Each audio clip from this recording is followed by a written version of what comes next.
So I have seen the world of education from a lot of lenses, mostly as a child of poverty on public assistance through my home state. And I see the opportunity that we create every day when we think about making our own history, and that's really one of my themes besides signaling where you're going. We have to make our own history, and we are at this inflection point in America right now where we still see language as a deficit instead of a strength, as an asset, as an economic engine, as a way to close gaps, as a focus on equity, as true cultural competency. Our entire federal funding model around us is really a deficit-based model that says you don't have something, therefore you need to learn it. As opposed to you have something magical we all want, how do we make sure that this is two-way? That's the future of America. That's what we're after in this country right now. That's what Washington State's trying to do. So one of the things I have to remind people, though, in my advocacy work is you have to speak the language of love for those who hear you. And in politics, there are two languages of love. There's a red team or a conservative team, and there's a blue team or a progressive team. And it doesn't have to be partisan. It's that we come to the world in very different ways, and we see policy outcomes and need differently. But in the case of bilingual education and true dual language, this is a bipartisan message. So part of it, to my conservative friends, I say, you know what? There are 800 million people in the Western Hemisphere. It continues to be our greatest economic opportunity, notwithstanding the large markets in China and India. 2/3 of those in the Western Hemisphere, 500 million, speak Spanish as their primary or secondary language. This hemisphere is a Spanish hemisphere, not an English hemisphere. And Brazil, we'll throw in the Portuguese. We know you're third. We got it. We love it. There's a few of you out there. That's great. But the other thing I have to tell my business leader friends is expanding dual language and having universal access to bilingual education beginning in kindergarten or earlier for every single student, which is the goal of the state of Washington now. This is a productivity issue. We are better at business. We are better at global competition. And remember, I come from the state of Starbucks. Did you enjoy that this morning? Yes. Did you fly here on a Boeing airplane? Probably. Are you running a laptop right now that uses Windows? Microsoft? Probably. Did you buy something from Amazon? We don't claim them anymore, only 1/3 of them. Thank you, New York and Virginia. Good luck with those home prices. It's going to be interesting for you. But we have an opportunity to get our business leaders and conservatives to understand the power of bilingual education as an economic development tool. But then I have friends who need to hear an equity argument. They need to hear it from a different perspective. And how can you deny the power of dual language as the fundamental foundation of cultural competency? So they need arguments like closing gaps. They need to understand that this is the most powerful way for us to bring culture alive in our schools. They need to understand, and in my state in particular, I have 29 tribes in our state, 29 federally recognized tribes.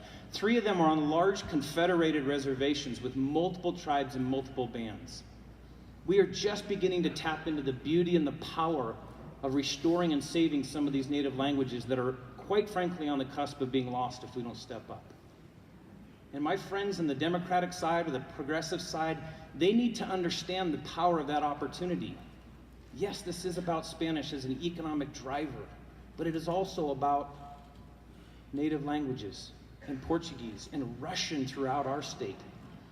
I have a half a dozen school districts in Washington State where there are almost 100 or more languages spoken in one single school district. We are a globally dependent state. The West Coast is globally dependent. America is becoming globally dependent. And the arrogance of English only is an economic disaster for this country if we don't change our approach to it. It is.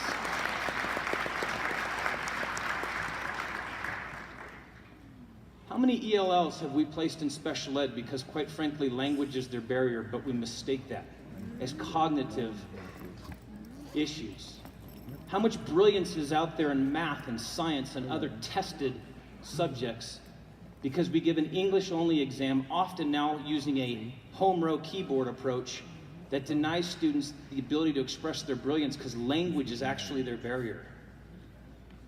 I have to tell my conservative friends that is a productivity killer. You are spending hundreds of millions of dollars on standardized tests that don't actually test a bunch of our students appropriately. That's not a good use of their resources.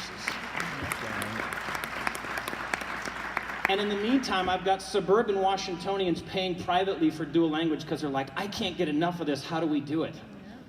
So the irony of a nation that doesn't have a vision for dual language, that says it's deficit in early grades, if you don't speak English, there's a problem, we don't actually care in middle school, good luck, enjoy your fortnight.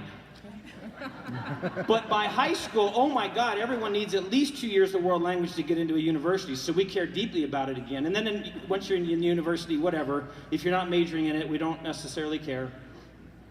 It is a bizarre construct driven by higher ed admissions and deficit thinking, and we have to change that. So are you with me on the concept of universal access by kindergarten for every single student in the country? Are you ready for this moment in our history? Okay. You may have had a little tequila last night, so you may not be with us yet. I get it. It's okay. But this is the part where you need to perk up, because this isn't about state leaders saying we're going to do it. We get to set vision, and I'm very proud to take that risk. But there's an actionable set of items for you all. And I would challenge everyone in this room, because you are leaders and you've taken the time to come to Santa Fe and to be engaged in this amazing experience, you have to take a leadership role. And I know what you're thinking. Oh my God, I don't have time for this. My principal has asked for even more accountability data, even more assessments, even more engagement.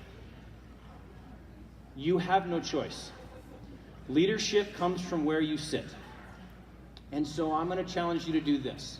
If you have not already done it, where is the meeting with your principal to talk about your building level resources to expand dual language? You then need to sit down with your superintendent and say, what is the district level plan for our work in expanding bilingual education or universal dual language?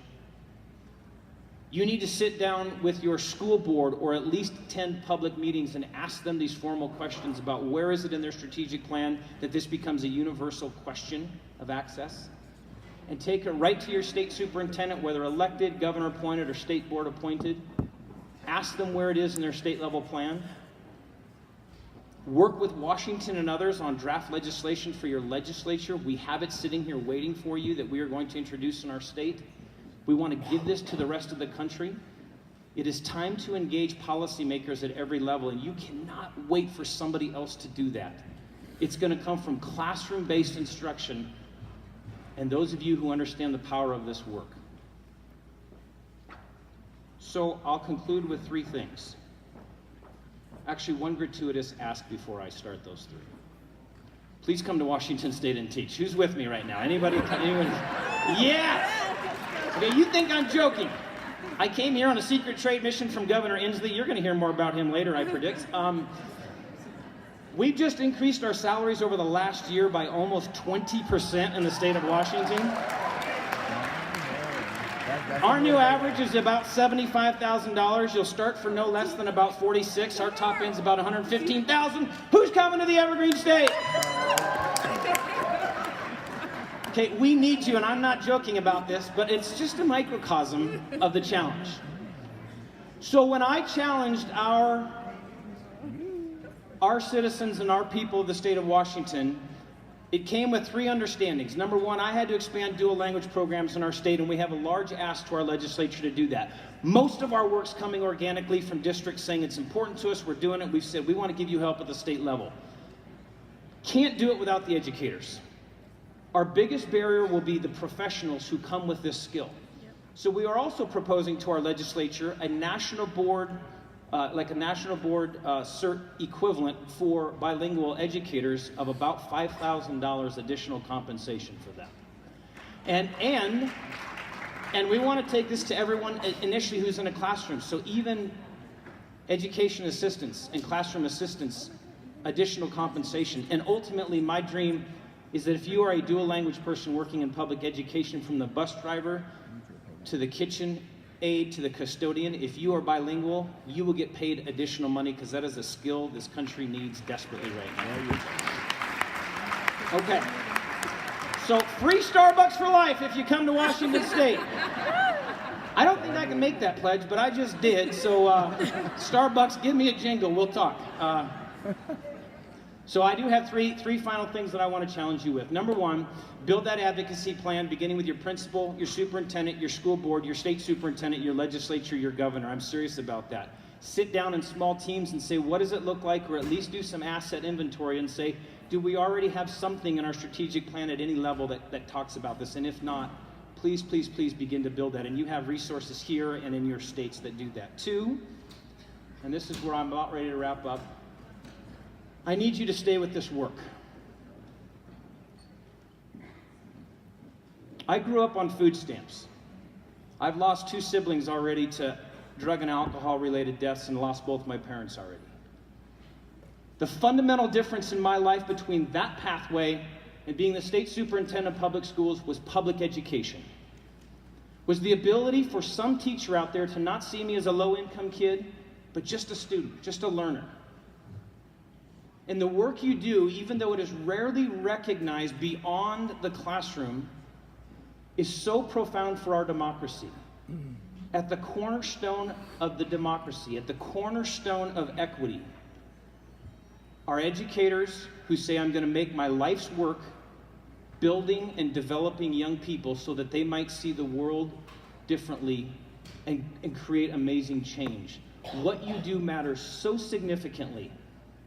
And I feel we're at this moment in our nation's history where the public educator is increasingly diminished in the eyes of the public, often because of political leaders, often those in DC, who devalue the work that goes on. So from me to you, please stick with this work. It changes the world for children. Even when you don't know it immediately, it does. And lastly, even harder, I need you to challenge your students to follow you in your footsteps. Every ounce of research, and you've heard a lot about it in the dual language space, and I am no expert in it. But we're spending a lot of energy talking about what it takes to sustain great public education and dual language and career and tech ed and multiple pathways to graduation.